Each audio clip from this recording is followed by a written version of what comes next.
Welcome to this week's episode of FFRF's Ask an Atheist. I'm Laurie Gaylor, co-president, co-founder of the Freedom from Religion Foundation. And I'm Amit Pal, communications director here at FFRF. Welcome to this week's edition of FFRF's Ask an Atheist. And as usual, if you've got questions about what we're discussing today or anything related to our organization, just type your questions in the comments or email them to askanatheist@ffrf.org. And today we are going to be discussing some of the public relations and cutting-edge advertising efforts of the Freedom from Religion Foundation. Some new ads we're doing right now this week, and some that we've undertaken over the years, and always with our dual purposes of educating the public about non-theism and the absolute vital importance of maintaining our religion-free government.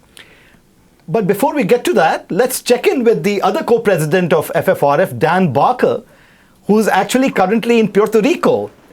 So Dan, this is intriguing, given how much you have traveled spreading the free thought gospel. It's your first time in Puerto Rico. Can you tell us why you're there and what all have you been up to? Yes, it is my first time here, and wearing my famous Atheist hat, if you can see that. Produced by FFRF? I just got to the airport after a 4-hour drive from Mayagüez, which is way out of the west, over here to the airport in San Juan. Just in time for this show today. And I think you can see maybe there's always some kind of a thunderstorm running through, which is the whole idea of this island, I guess. I don't know if you could even see it, but yeah, it's kind of weird. But in Mayagüez, there were thunderstorms, and everybody's just happy about that because it makes the island green. There was some devastation from Maria, which a lot of people there are saying, well, this time Maria is not a saint. So am I holding this thing okay, Bruce? I don't know if I can see it right, but yeah, it's okay. All right, so Sunday, I went to the Humanist Assembly here in San Juan, the Humanists of Puerto Rico, organized by Eva Quiñones. And did I send you guys a picture of the group that was there? Yeah, there we are. That's in the College of Lawyers and Lawyers, male and female, El Colegio de Abogados y Abogadas. So they're recognizing women lawyers. And that's not Jesus on the cross there. That's a representation of the scales of justice behind us. I'm there. Next to me on my left, on your right, is David Tamayo. He did a debate. David Tamayo, we all know who he is. He's been on our show, Free Thought Matters. He's the founder and president of Hispanic American Freethinkers. Behind me is Mandisa Thomas. Mandisa with Black Nonbelievers. And next to her in black is Eva Quiñones. And then some of the people who attended, including a number of attorneys there at this conference. It was a really packed one-day event promoting science and rationalism and free thought and humanism. And then Monday, we went down to Mayagüez, which is a city way out on the west side. And there's a student there on the right, Gerardo, standing next to Mandisa and Eva and me. Yesterday we actually tabled, and a whole bunch of students just came to ask questions about humanism. You might see some of the FFRF material on that table. And surprisingly, the students were very polite, and they stood and listened and asked questions, and they're smart. And so it was a good promotion. But the night before, I had given a talk at that university about free will. Does free will exist? They were really interested in that, and does God exist? And then there's Eva giving me an award, Humanist Award, after the conference on Sunday. So really a great time, and they're very eager. They want to sue over violations of state church. Even though they have a secular constitution here, religion gets away with murder, especially the Catholic Church. Well, thanks for that update, Dan, and we'll see you back here in Madison real soon. See you soon. Yeah, and for our viewers, if you want to find out more about Dan's recent travels, our most recent news bite is about his trip to Valencia, Spain, as well as Laurie's trip to Holland for a global conference. And he touches on his trip to Puerto Rico too. So we'll see you back in Madison tomorrow. And just one breaking news story before we get to FFRF's controversial and education public relations campaigns. And that would be that we are going to be looking at footage just this week of a remark by President Trump. 2020 is essentially just as important because they'll try and take it away, whether it has to do with religion. Our evangelicals are here tonight, and they're all over the place.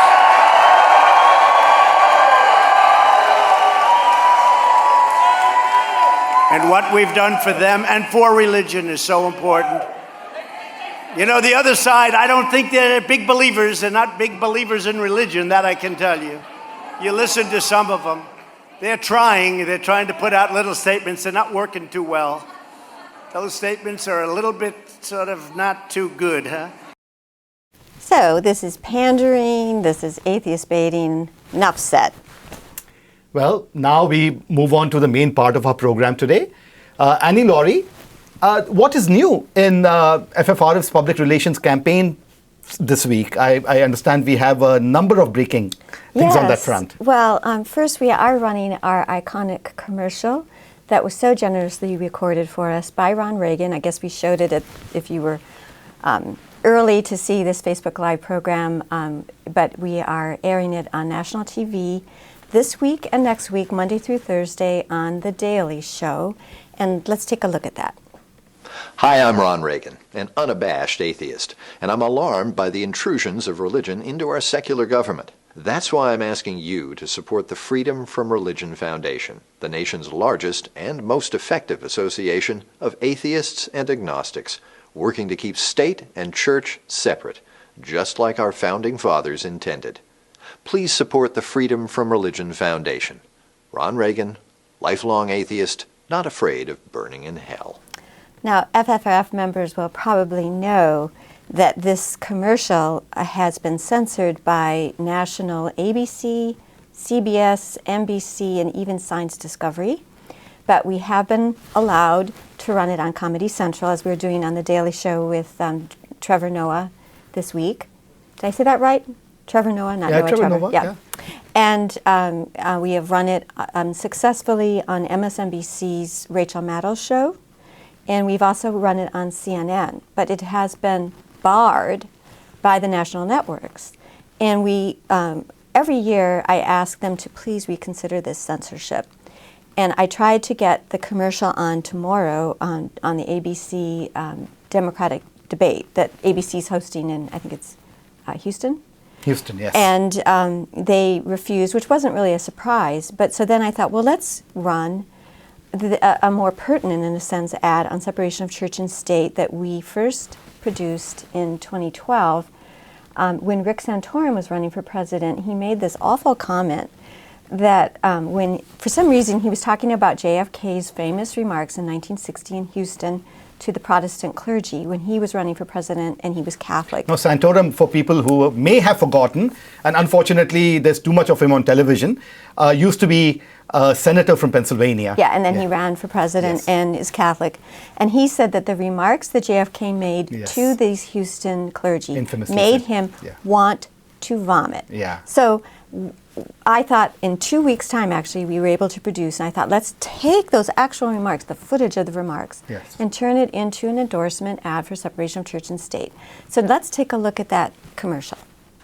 I believe in an America where the separation of church and state is absolute, where no religious body seeks to impose its will, directly or indirectly, upon the general populace. Let's restore respect for America's secular roots. Help the Freedom from Religion Foundation defend the wall of separation between state and church. Join us at ffrf.org. Freedom depends on freethinkers. So this is the most mild, in my Yes, opinion, ad that absolutely. could be done. Now, we did successfully run it on CBS Evening News, CBS This Morning, and then we ran it on ABC Nightly News a few years Wow, later. which is interesting and ironic given how. Yes, given ironically Yeah, that yeah. we asked to put this ad on Yes. tomorrow night Yes. on national ABC during the Democratic National Debate. And guess what? Yeah. They censored that ad too. Yeah. They did say, well, we'll run it on something else. But you know, we wanted to run it on something very timely. yeah. We want this message to get out in an election year, separation Yeah. of church and state. Yeah. So we still are running this occasionally. And then, very generously, our honorary president, Steven Pinker, agreed to do a new commercial for us last fall. And so let's take a look at that. Sure. Hi, I'm Steve Pinker. In my book, Enlightenment Now, I show that the world has become a better place as reason has been overcoming superstition and tribalism. But the values of the Enlightenment are under attack. That's why I'm a proud member of the Freedom from Religion Foundation, the nation's largest association of free thinkers working to keep state and church separate. Please join me in supporting the Freedom from Religion Foundation to ensure that our government is driven not by religion, but by reason. So that has aired on, I'm trying to remember, that's aired on CBS Sunday morning, and I'm still waiting for CBS to decide whether they'll let us run it on 60 Minutes. When I first produced that commercial with Ron Reagan, when I asked him, invited him, would you be willing to record the radio ad that he had done for us on Air America and turn it into a video, I said, my goal is to get this on 60 Minutes. And of course, they've refused it. So we're still waiting to see whether this Steven Pinker ad can run. The American public, the free thinkers out there, have no idea how censored we have been at the Freedom from Religion Foundation, how censored non-believers are. And only in 2006, for example, after 3 decades of trying, were we able to produce our first billboard. And I think we'll show that later, but that gets us to a new development this week. Yes, so this week, in addition to running the Reagan commercial on The Daily Show, FFRF is also starting a new billboard campaign in response to certain unfortunate events in South Dakota, or actually an unfortunate new law. So, Laurie, can you tell us about what's been happening in South Dakota? Yes, well, South Dakota has fallen to Project Blitz, which is the brainchild of the Congressional Prayer Caucus Foundation, started by Forbes. Senator Forbes is not there anymore, and they've done so much mischief.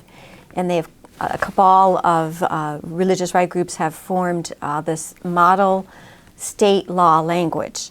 And first and foremost, they are putting "In God We Trust" in all public schools. And there were some public schools, some states that already had this language due to the religious right. But one of the more prominent laws to be passed this year, thanks to Project Blitz, is in South Dakota, where they say it has to be put up in every public school. So we have had many, many complaints. The media have covered it widely. People are distressed. They don't know what's going on. The media have covered it widely, including quoting us. Yes, specifically you. Yes. And so we decided, well, we don't know what we're going to be able to do about that law because it is the motto. It's very hard to get at this motto. But we are putting up a billboard, and I think we have a picture of it. And there's Mount Rushmore, of course, in South Dakota, and they're carving "In God We Trust," and there's the president saying, "There goes the neighborhood." And that is a cartoon, a darling cartoon, by Steve Benson, who is a Pulitzer Prize-winning editorial cartoonist, and drew that for us, just for the newspaper. And I thought, wow, that would make a good ad. And so that's supposed to be going up this week in Sioux City and in Sioux Falls and Sioux City, and we're waiting for the billboard company to send us proof of performance. They give themselves 5 days to put up a billboard, and it was supposed to go up on Monday, so they have until Friday. So we hope that those are going up, and then they'll be up for a month, and then we'll be moving it to a new location in I think Sioux Falls. Pierre, which is how they pronounce Pierre, the capital. And then we're moving it to a new location in Sioux City. Yeah. And I love the way that the cartoon, Steve Benson's cartoon, plays off of South Dakota's kind of, the iconic landmark. And hopefully that'll, ensure that it resonates with the population of South Dakota and get some attention. We expect to get some attention out of it. And we also, because it is a national landmark, yes, we are using this in ads that are going to be running soon in The Nation and The Progressive. Certainly. So it doesn't just apply to South Dakota. No, of course not. And so those will be coming out soon. We don't have pictures of that.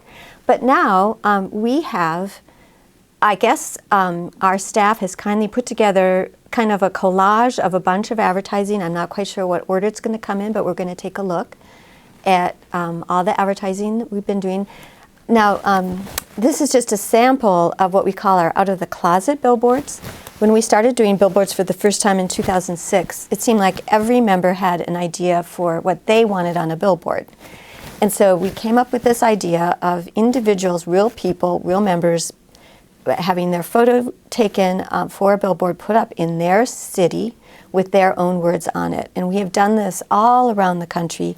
We haven't done anything in the last year, but we'll revive it. And it seems we've done this for years because unless my memory fails me, this is before I joined. Yes. And I joined in 2016, so this has to be pre that. Yeah, well, so I think we've done one other since then. Sure. So these have been all over, and they've been in the Bible Belt. I think there's a few more coming we can see. Nice. This is a couple in Columbus, and she was a survivor of the Holocaust, actually, and I stayed with her once, very nice member. And these are our chapter in Columbus. And then we had this one put up, I can't remember what state. This is one of our members, and then look what happened. And so somebody actually took the trouble, time and trouble to do this? Yep. Wow. But our record, I don't think we have any photographs of it, but we worked with our chapter in Sacramento, and we had 55 individual billboards up in November and December, I think it was 2015. And so I think that was when we got exhausted and stopped it for a while. Sure. But the idea behind that is that many Americans have never knowingly met an atheist or agnostic. And we think that our members are our best advertisement for free thought. So 55 billboards around California or no, just around in the country? Sacramento. Yeah, in Sacramento. Actually, in one city. That was our record. Wow. Usually we do about a dozen. Sure. We always have diversity. I don't know if the pictures that we have here, male, female, racial diversity, ethnic diversity, ages. We try to do a real range to really show who our movement is. Sure. And now let's see what else they've got. Vouchers. That's our billboard against vouchers, and we put this up in Colorado. We put it up in Madison, Wisconsin, different states where there's legislative push. So just to add a bit of context, and I didn't know this myself, nearly all voucher money in many states goes to religious schools, parochial schools of one sort or the other, in case people are wondering why are we targeting school vouchers. Well, school vouchers are entirely to give money to religious schools. 90% of private schools are religious. Most of them are Catholic. So I'm not sure what else you got for us, Bruce. So this, Enjoy Life Now, this is not a very good picture. I'm sorry, some of these pictures aren't so great. This is an interesting campaign because this was one of our octogenarian members, a farmer in Wisconsin, who called me up and said, I want to put these words up, Enjoy Life Now, there is no afterlife. You can see the stained glass motif is actually something that we've used a lot in billboards. I want this as a legacy for my grandchildren. I want them to enjoy life now. I want them to know there is no afterlife. So every year for probably about 10 years, he paid for this to go up once a month somewhere in rural Wisconsin. And then it got picked up by some other members. And I'm sad to say that he's no longer with us, but this was his legacy. And we often put this particular slogan up on our marquee at our office. Now coming up is a campaign that we ran in 2016 at the Republican National Convention. And that was in Columbus, I believe, or in Ohio, I can't remember. And our chapter there reminded us of this really good endorsement of separation of church and state by somebody who's an iconic figure in the Republican Party. Absolutely. Yes, we established no religion in this country, church and state are and must remain separate. And we'll be running this again next year. I can't remember now where the Republican National... I believe it's Charlotte, North Carolina. I think you're right, and I'll be making those arrangements. Well, okay, so these are kind of out of order, but here's a whole campaign that we did with the Reason Rally several years ago on buses in D.C. I'm Atheist and I Vote. And these are real people. That's Patrick Elliott, one of our attorneys. We did kiosks in D.C. I think there's more coming. Bruce? Well, there are more coming, so they'll be out of order. So what else do you got for us? I'm afraid I don't know what order these are in. Okay, so here's more out of the closet.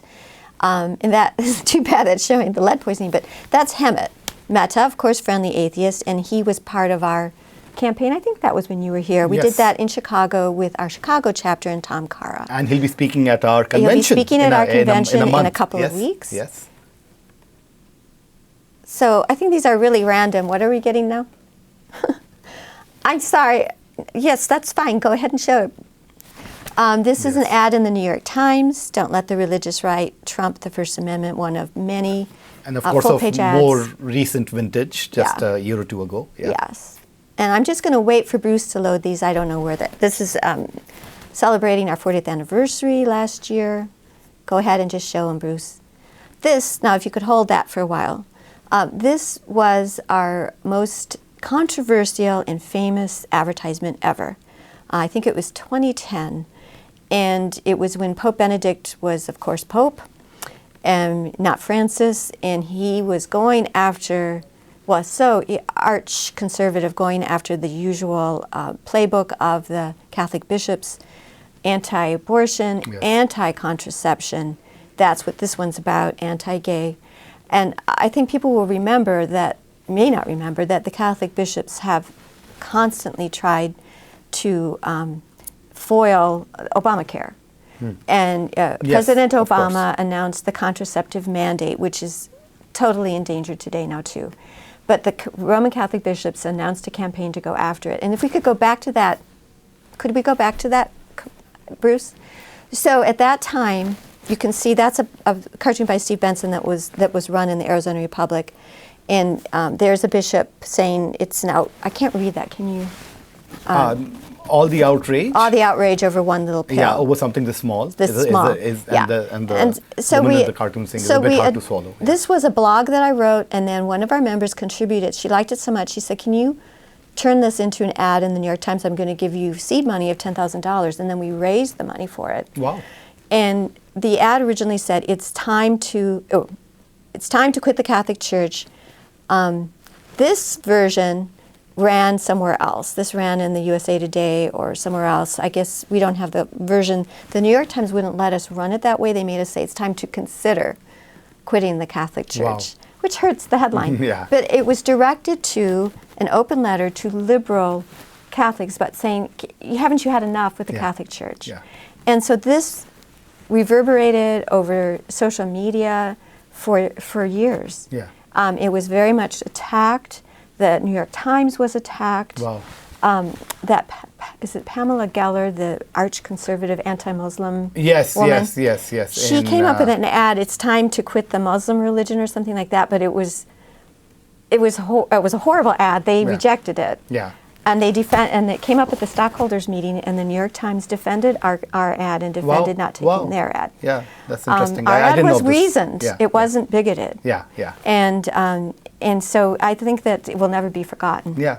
And that was a really, that was the most fun ad campaign that I was ever a part of. And I don't know what else you've got for us. Oh, okay. So I guess Handmaid's Tale. So that is the most recent ad that we did in the New York Times. And that's another cartoon by Steve Benson, and that's the handmaid. You can see that's the Statue of Liberty holding a sign, help. It could happen here. It is happening here. We are losing contraceptive rights and abortion rights before our eyes, thanks to the persevering, misogynistic religious right, Christian nationalists, the current administration. They are gunning for our rights, for women's rights, and they are taking them away. And we have to organize. This is why the Freedom from Religion Foundation exists.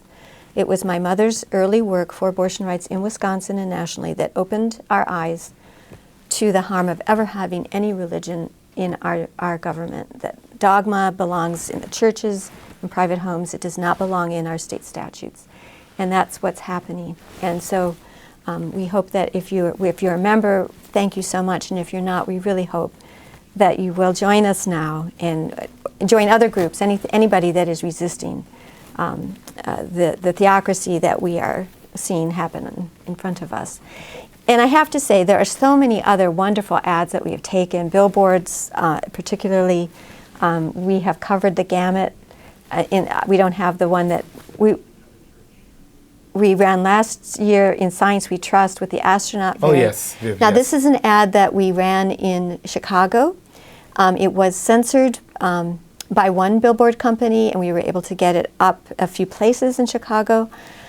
This was an ad that was underwritten by a survivor of priest abuse. He was molested when he was a young teenager, and he did get a minor settlement from the Catholic Church, and guess what he did with that settlement? Yeah, that's he paid incredible. for this billboard. Yeah. He also wanted to get a full-page ad ad, yes. in I was the going to ask about Chicago that. Tribune, and they refused it. As did the Sun-Times. As did the Sun-Times. Yes. And this shows the continuing power of religion cowing our mass and media in this day to and the age, point where they censor us. When the print media is looking for revenue of any sort, you think that they'd be appreciative and grateful for us paying for a full-page ad, but not so. No, and it doesn't always work that way. Yeah. And I do think that one of the reasons we were finally able to get more billboards up, and they have been not up in every state, but I would say 3/4 of the states. Sure. A few states don't allow billboards. Oh, okay. More power to Sure, them. But sure. I think one of the reasons we have been more successful is because the economy took that downturn. Sure. And billboard companies got a little hungrier. Okay. But that has not stopped them from censoring us. Sure. We don't play in Peoria, for example. Yeah, We haven't been able to get a billboard up in Peoria because it's dominated by one billboard company. Yeah. And so it's always I hold my breath every time I sign an agreement with a billboard company, because they can still change their minds. The silver lining in Chicago was that finally the alternative weekly, which has hoary history, the Chicago Reader did run it, but obviously that doesn't take away from the fact that we were censored from by the two dailies over there. That's right. Yeah. And we do think that we don't consider these really advertisements. We consider these educational public relations campaigns, because we're reaching the mass media. Sure. We want the public to know we're here. Certainly. And we want free thinkers among them to know we're here. Sure. And so all of these advertisements are only made possible thanks to our kind members, especially those who donate to our advertising and public relations campaign. There's a drop down on our website. Sure. And we really appreciate when we get that kind of And advertising before support. we go to the questions, just on that note, in terms of spreading awareness, just very recently at a friend's place, I met a friend of his, and he asked, where do you work? So I said, the Freedom from Religion Foundation. Instantly he said, oh, so you're the guys who do the Reagan ad. So Yes. just in terms of, making people know what we're about and that we exist, they're so important. That's the real power of that ad. Yes. And also I think that the son of the terribly conservative president is an atheist and willing to affiliate with the Freedom from Religion Foundation. It has such power, and I think that's why it's been suppressed by the major national media. They also don't like the unabashed atheist, not afraid of burning in hell, which is such it's the punchline. Yeah. And they're so worried about offending people who believe in the hell. whole notion of hell is so central to Christianity and Islam. But it's so sadistic. It's so socially unacceptable. Why is it acceptable to believe in a hell, and it's not acceptable to make an irreverent remark about the fact that you're not afraid of burning in hell? It still takes me by surprise that they are so hung up on that particular phrase. Yes. But it is a very powerful ad, and we love the support for that. And here's, I guess, Salt Lake City. We've run this many other places. Reasons, Greetings. We do this sometimes in December. Now, do we want to see if there's any questions or comments? So we have actually a number of questions, Laurie. Alva Andrew says, I love your Ron Reagan ad. Another fan of the ad. It's how I first found out about your organization, which we hear all the time. So we really are appreciative to Ron Reagan for doing that for us. Oh, so grateful. Intriguing and interesting question. Maybe we should try this. Are you planning to air the ad on conservative TV news channels like Fox? Have you ever thought about that? I mean, would it be I don't productive? think Fox would accept it. Yeah. And, you know, we actually did one commercial that I guess we couldn't line up was done for us by Julia Sweeney. Sure. The Saturday Night Live alum. I would have liked yeah. to have shown that. Yeah. And we enlisted her to do a commercial going after the Catholic bishops. So it was on that question of the Catholic bishops interfering with women's contraceptive rights. And at that time, I was working with an agent who was able to get the ad on regional on national, all the national networks we had access to. Okay. But in regional markets. Sure. So it was only if you were on DirecTV in this commercial Sure. in this area, or you got Charter. I can't remember what it was. But we ran it 1,000 times, and so we were able to pick and choose. And I said, well, let's try Bill O'Reilly. Yeah. And run that ad on Bill O'Reilly. Okay, so this is before my time, and so this is a revelation to me too. Probably yeah. 2012. I can't remember when when Obamacare first came up with that contraceptive mandate. Sure. And our staff, Jackie on our staff, said you can't run those ads anymore on Fox because it was horrible.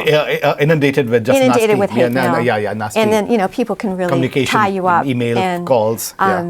So no, I don't. But we can run on CNN. Yeah. They just tend to have so much breaking news that they doesn't run when they're supposed to, and so we've kind of favored MSNBC, Rachel Maddow. I'm not really, we want to educate the public, but I think we don't want to just waste money. Sure. The next question is also an interesting one. Joyce Flynn asks, how often do your billboards get vandalized? Well, it's been pretty frequent. Nothing real recent. It sort of depends on how high they are up. Sure. But we've had to have some replaced. So our solstice displays, because as you said, they're not that high up, they have gotten vandalized ever so often. Even in the years I've been here, if somebody... Oh, you're talking about the displays that are in public parks. Yeah, in where public parks and stuff. Yeah, exactly. And as you said, they're easier to reach and easier to mutilate and vandalize. Yeah, but we had one up on a roof, for example. Yeah. I think it was in Ohio. Yeah. It was celebrating Darwin Day. I wish we could have showed that one. Sure. And it was somebody climbed up on the roof and had paint and had a lot of effort there. Yeah. We've had some actually go missing. Yeah. We've had the horns tampering. Yes. We've had words crossed out and had to replace them. Yeah. There was a lot of vandalism in rural Colorado. Yeah. So it kind of depends. Yeah. I think there's been less vandalism in recent years. Yeah. Yeah. Well, maybe, and that's a good sign. A sign also of broader trends, hopefully. Hopefully. Dennis Stone asks, and I'm sure we'll be happy to take him up on this. Could I donate money and have you put up a billboard in my city? Well, sure. And Dennis, I guess you can send an email to, the best way to do it is info@ffrf.org. That's just the link on our website where it says contact us, if you don't remember that, info@ffrf.org. And just say, this is for me, Annie Laurie. And, billboards are not cheap, but we try, as a 501c3, there's a range. Depends on where you live, what it would cost. But we would love to work with you, and we've worked with members all over the country. We've worked with chapters all over the country, and we've worked with independent regional groups to put up billboards. Sometimes it's a joint operation. So sure, we'd be very interested in your ideas. So, and anybody who wants to work with us on billboards, that's the best way. Right now, I'm the billboard person, and I would love to work with you. The next question, Annie Laurie, is at a different level, at a deep philosophical level, I should say. So H.P. Celebi asks, are there religious secularists, or does secularism necessitate non-theism? I know separating church and state allows all religions the same distance from political power, but people seem to use secularism as incompatible with freedom from religion or freedom of religion. And that's a. Well, secularism is increasingly being used as, I think, a synonym for non-religious groups. Sure. But that's not necessarily the definition. Yeah. Because anything that's not religious can be called secular. Yes. So there can be confusion about that word. But of course you can be religious and endorse secular government. I think that most Americans at heart I was going to say there's a broader constituency for understand there should be a separation between religion and government. They get a little funny about it when it's their particular religious view. But I think they generally understand that our government does separate religion and government. It's the nuances that we argue about. Yeah, yeah. And so, of course, I think you can be a secularist and a religious person. But often, especially in Europe, we see the word secular being used as a self-description for non-religious groups. Yes. In the United States, we have the Secular Coalition for America. That is a banner meaning groups that actually are non-religious. Yes. But we can debate that use of that word, but I think it's a broad word. And to complicate things a bit, the head till very recently of Americans United for the Separation of Church and State was a reverend. Oh, yes. So I mean, he would be somebody probably who could. Yeah, exactly. He's a religious secularist. I think he was a UCC very liberal religionist. Yeah, of course, certainly. And yes, and You're I talking think Barry Flynn. Yeah, Barry Flynn. Yeah. Yes, and of course there are religious people who support separation of church and state. But if you are one of those people, speak up, because it does mostly seem to be the non-religious. Yeah, certainly. The religious minorities. Aside from Americans United, that do seem to be taking up the banner for separation of church and state. And that makes sense, because we are the people who are most harmed when religion and government is united. Sure. But we'd love to see more patriotic fervor for the first freedom in the First Amendment. Is that wrap it up? Yes, so that was an interesting range of questions that wraps it up. And that is our show for today. Thank you for watching. And we invite you to become a member of the Freedom from Religion Foundation if you aren't already. Help us in our vital work to keep state and church separate and to educate the public about the views of us non-theists. And you can visit our webpage at ffrf.org, or you can phone 1-800-335-4021. You can join us at our website, or you can call if you'd like and join us over the phone at 800-335-4021. Well, that's all for today. Join us next week for FFRF's live Ask an Atheist, same time, same place.